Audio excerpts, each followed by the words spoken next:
Akhululwe ngebheyili inkundla kaMantyi yaseThekwini amapolisa asixhenxe natyholwa ngezenzo zorhwaphilizo. Alikagqitywa nangoku iphulo lokwakhiwa kwezindlu ekumrha ezone 10 eMpuma Koloni nelijike laba luphawu lokuphulwa kwezithembiso. Phakanyisiwe le ibhola lethwa ngentloko achithwa kodwa itrap waphinda uTalanta Mbatha waphinda kwinto ebenze Orlando wayibeka emnotheni Bafana ibhunce ngomzuzu wokugqibela yaphumelela ngamanqaku 3-2 ibetha iSouth Sudan kumdlalo ukuzibekela indawo kwitumente yeAFCON ngalemva kwemini.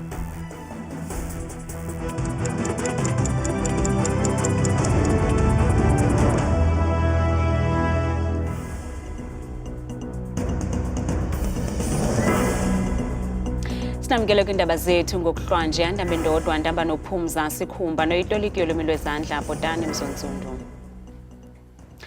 Akhululwe ngebheyili namhlanje amapolisa asixhenxe abanjwa ngokuphathelene nezithyolo zokuzama ukunyanzelisa ukuba ahlawulwe imali engange-100,000 zeerandi kusomashishini wasePhoenix ukuze akwazi ukumkhulula. Amapolisa asixhenxe arhanelwa ngezenzo zorhwaphilizo nalapho anyanzela usomashishini wasePhoenix ukuba ahlawule i-100,000 rands ukuze amkhulule. Akhululwe ngebheyili ye-7,000 rands umntu ngamnye. I am satisfied that the interest of justice permits all 8 applicants to release on bail. Insofar as the quantum of bail is concerned, some of the applicants have indicated that they'll be able to afford bail in the sum of 500 rand. Some of them have indicated that they can afford bail in the sum of 3,000 rand. Taking into account that the positions that each one of these applicants occupy, being public office bearers who are in fact ought to have been protecting society, I verily believe that the amount of bail suggested by all 8 applicants are relatively low. Isithethi sokhethe kwiphondo laKwaZulu-Natal uCaptain Simphiwe Mhlongo uthi ngentsasa yanamhlanje amanye amagosa amane asepoliseni azinikele emapoliseni esithi nawo ayabandakanyeka kulomba. The charge of corruption in the police is condemned by our principals, be it the minister, provincial commissioner, provincial head of the Hawks, national head of the Hawks. They are condemning the act of corruption. Abarhanelwa balindeleke ukuba babuyele enkundleni ngomhla wesi-7 kuNovemba walonyaka. Bavele kwinkundla kaMantyi eMankweng namhlanje abarhanelwa abathathu nabatyholwa ngokubulala abasetyhini ababini ze emva koko imizimba yabo yafunyanwa kwifama yehagu. Lamanina zange aphinda abuyele emakhaya ngethuba yokuqokelela ukutya kwimigqomo ukuze atyise iintsapho zawo. uZakaria Oliver, Adrian Tivet kunye noWilliam Musura bajongene netyala lokubulala, ukuzama ukubulala kunye nokuba ngumqobo kwingalo yobulungisa.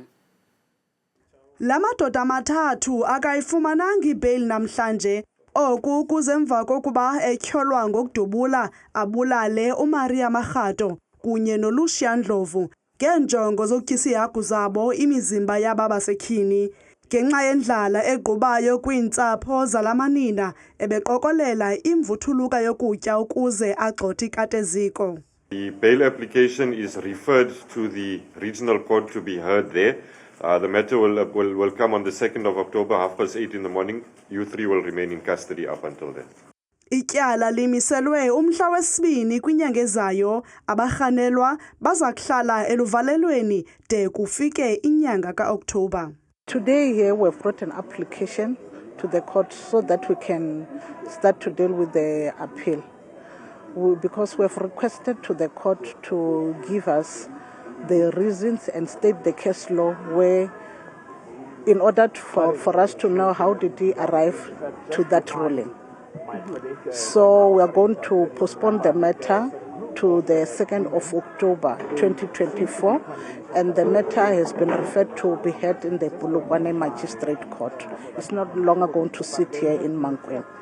Umphathiswa wamanina, ulutsha kunye nabo baphila nokukhubazeka uSindisiwe Chikunga usamkele isigqibo senkundla sokuba elityala lingaqhutyelwa kwinkundla kaMantyi yesithili koko lisiwe kwinkundla yengingqi. Ukwagxeke kabukhali indlela abulewe ngayo lamanina nanjengoko imizimba yawo ityiswe ihagu. The fact that this case is now going to the regional court, we're happy about that. The fact that everybody agreed that these are Schedule 6 crimes, we are happy about that. We will be attending this case. We will actually support the family continuously so that we believe, if possible, as much as possible, that these should not be granted bail. If it is Schedule 6 crimes, then we think that they must remain in custody until their case is finalized. And we want to believe that the judgment will be that which will actually make all of us happy. Abahlali baphume ngobuninzi babo bezoxhasa iintsapho zamaxhoba enkundleni namhlanje.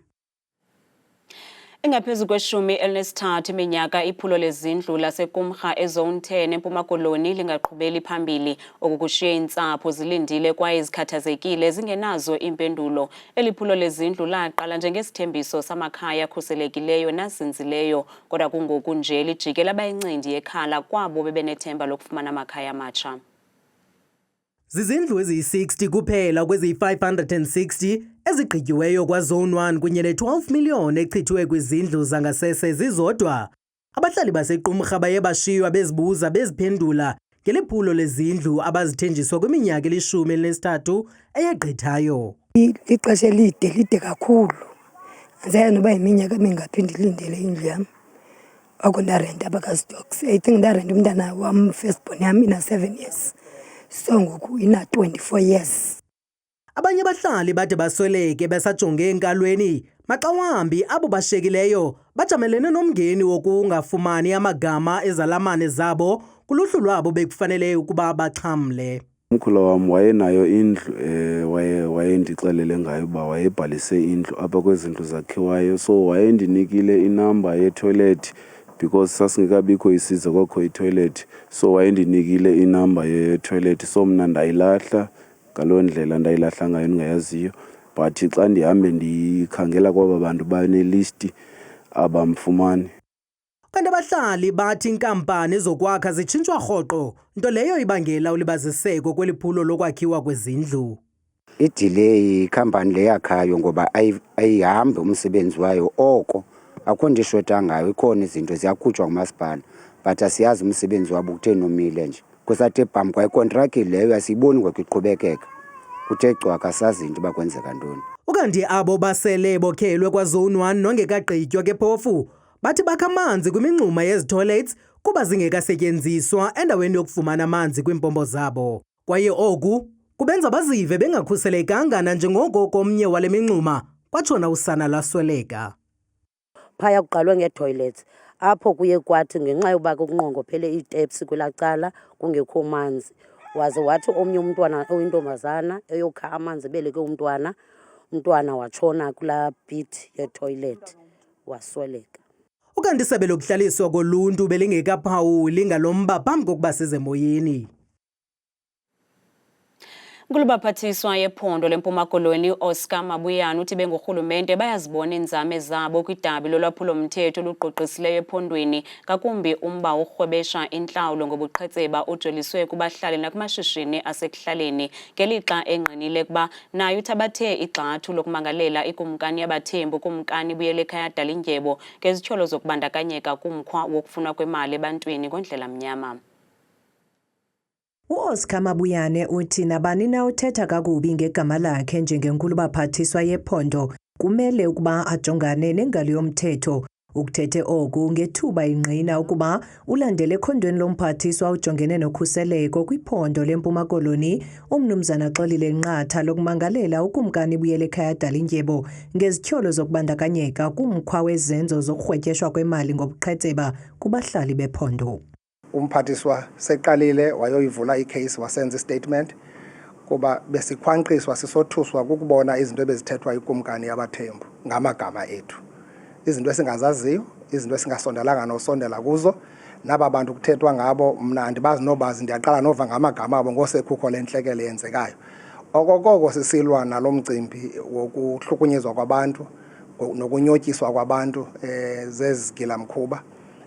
Akho mntu ebeyithetha le nto kuba siqali ngoku besiqhubeka sisilwa le mfazwe yokuqinisekisa uba eMthatha kukho ucwangco, kukho ukunyamezelana kukugcino lomthetho. Iyasothusa kakhulu loo nto, kodwa ke siyasaqonda ke endaweni basibe sikhwazana nekumkani siphikisana nekumkani masinike amapolisa uxanduva lokokuba ayilandele lo mcimbi ngoba siyithatha ngokuba kukwanyeliswa kwamagama ethu. So sivule icase ke yokokuba noko amagama ethu makengabi ngayinto yokwanyelisa. Uhlabele Mgama esithi bengurhulumente bayayibona indima abayihambayo kwilinge lokulwa nolulwaphulo mthetho luquqisayo kweli phondo. We are moving forward and the state is actually stamping its authority. This is what we wanted. We can't have thugs and criminals undermining the state. So the state is in control, I can tell you. I've been getting calls from Nelson Mandela. People are saying we're feeling free, we can sleep.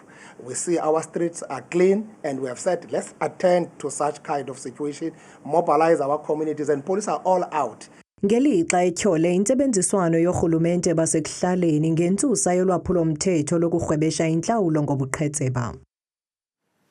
Limiselwe umhla wesithathu ku-Oktoba ityala lobuqhophololo ngakulowa isakubanga umphathiswa wezemidlalo ubugcisa nenkcubeko umnumzana Zizi kodwa kwakunye nosomashishini uJean McKay. Lityeli lesithathu elityala lihlehliswa susela oku kodwa kunye nogxa wakhe bavele okokuqala kule nkundla ngoJuni. Amagqwetha kaJean McKay afuna ukufaka kwakhona amaxwebhu ngelifune lityala lichithwe ngelixa amagqwetha kakodwa athi ukulibaziseka kweli tyala kunefuthe elibi kuye.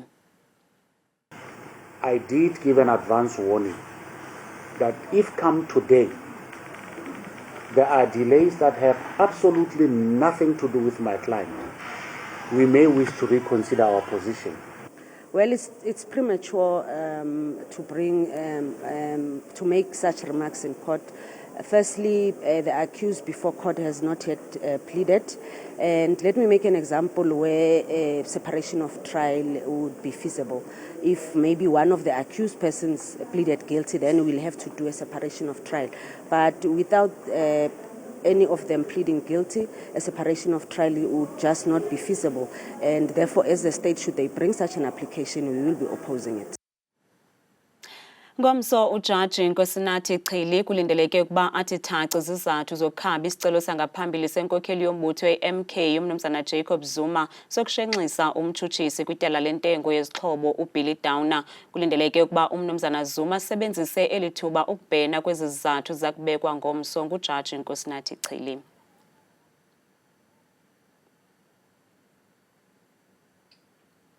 Sebelezolimo nophuhliso lwamaphandle eGauteng lisingathe umsitho waminyaka le wokuwongwa kwamabhinqa akushishino lwezolimo namafama iWomen and Young Entrepreneurs in Farming Awards eBinoni ekuruleni. Ezizinzame zikarhulumente wephondo zokuguqula icandelo lezolimo nokukhulisa amafama amnyama ukuba afikelele kwimalike zalapha ekhaya nakwezamanye amazwe. uLoretta Visagie waqala ukuba nentshisakalo yokuba ngumfama kwiminyaka eli-18 eyadlulayo kwikhaya lakhe eSprings ngegadi encinci. Unyamezelo lwakhe lwamkhulisa de waba ngumnini wefama ezihektare ezingama-50 eVanderbijl Park ukusukela ngomnyaka ka-2013. Yeah, we do mixed farming. We farm with vegetables, we farm with livestock, maize and soyas. Vegetables is mainly made for cash flow, which is quite doing well. Ukwabalise ngamaginxiginxi ke athe wadibana nawo endleleni leyo yokuba ngumfama uqavileyo. When it comes to livestock, there's a lot of theft. When it comes to vegetables, we have problem with Eskoms not having power now and again, but we try and make sure that we survive. It's still a bit of a challenge right now, because there's a lot of things, infrastructure that has to be fixed first before we can get there. Like now, I can't say I can get into export when I do have a problem of now and again electricity. So all those things need to be solved first before we can get there. Ukanti umphathiswa ujongene nesebe lezolimo nophuhliso lwamaphandle eGauteng uVuyiswa Ramokgopa uthi lo msitho unjongo ekukhuthaza amanina ukuba angabi satyhafa. We have a lot of land as Gauteng province, even local municipalities, as you've heard. We need to use that land productively and then partner with other departments who can actually procure from farmers directly. That will help us reduce costs and it'll also give yourselves access to market. Ngelixa inkulu baphathiswa yephondo uPanyaza Lesufi ethe licandelo elibaluleke kakhulu eli ekukhuliseni uqoqosho. We must pump this economy from all angles until this economy is capable to create sustainable jobs for all. We must pump this economy from different angles until this economy can be competitive. Kambe maninzi amafama atwejize ngamabhaso kwelitheko. Awusekho emhlabeni iqala lemidlalo yeqonga nemifanekiso bhanyabhanya umnumzana James Earl Jones nowaziwa kakhulu ngokulinganisa ilizwi lika Darth Vader kumdlalo bhanyabhanya odume kakhulu iStar Wars. Umnumzana Jones usweleke eneminyaka engama-93.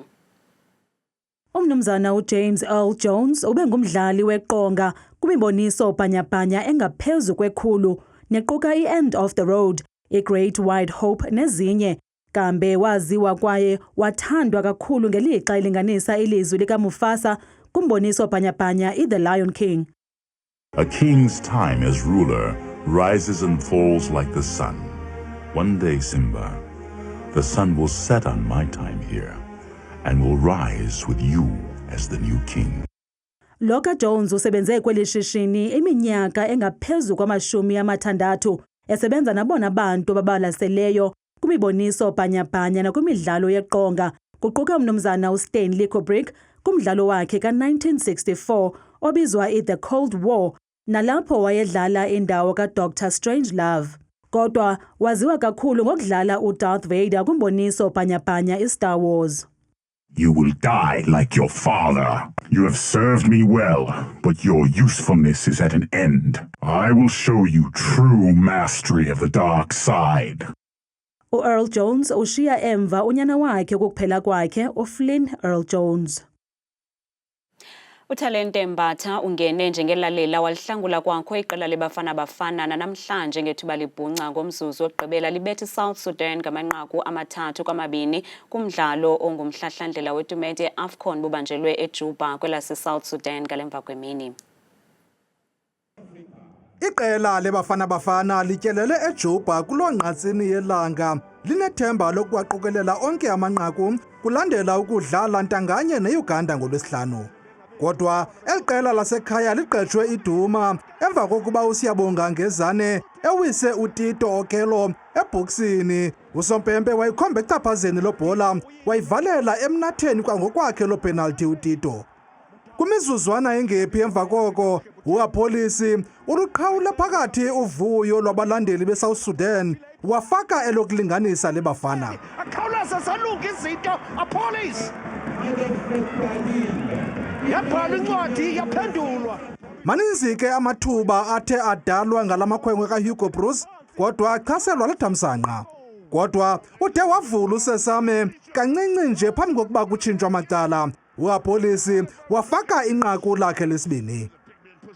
Kumizuzu eli-12 kwisiqingatha sesibini, iSouth Sudan ifake elayo lesibini zantanganye ngamabini macala. Kuthe xa kusele umzuzu omnye kwixesha elongezelelweyo kaSopempe, ilalela uThalente Mbatha wazibonakalisa ukuba italente azifani, wabahlangula abafana bafana emlonyeni wengonyama babhunca ngo-3-2. uThalente Mbatha waphinda kwindebe yenze Orlando wayibeka emnatheni ngenqina lasekhohlo batsho bayokuthi ngcu kwindawo yesibini kuGroup K. Masiphasamehlo kwimozulu nesiphathelwe ngithabile Makhaphela.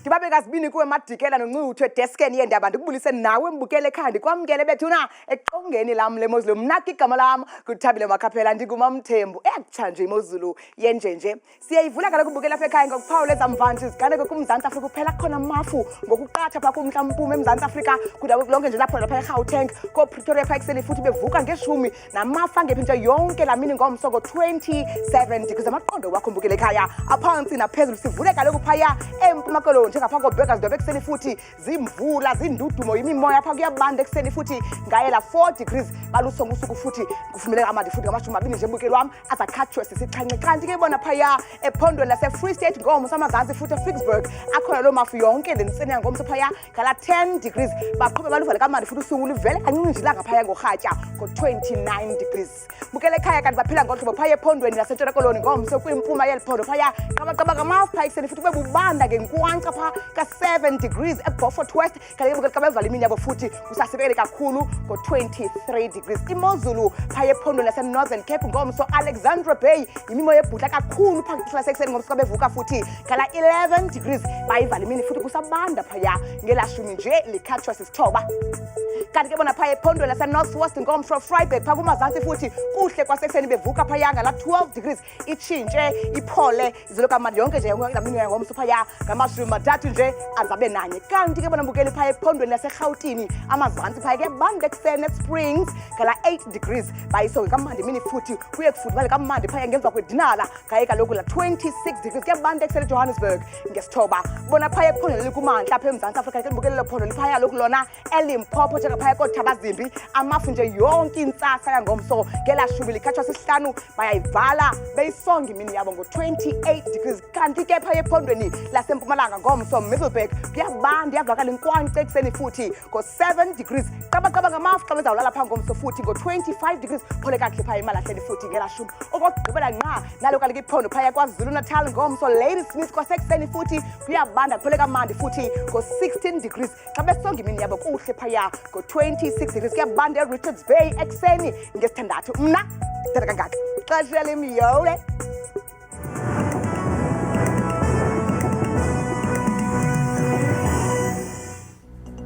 kamnandi mawethu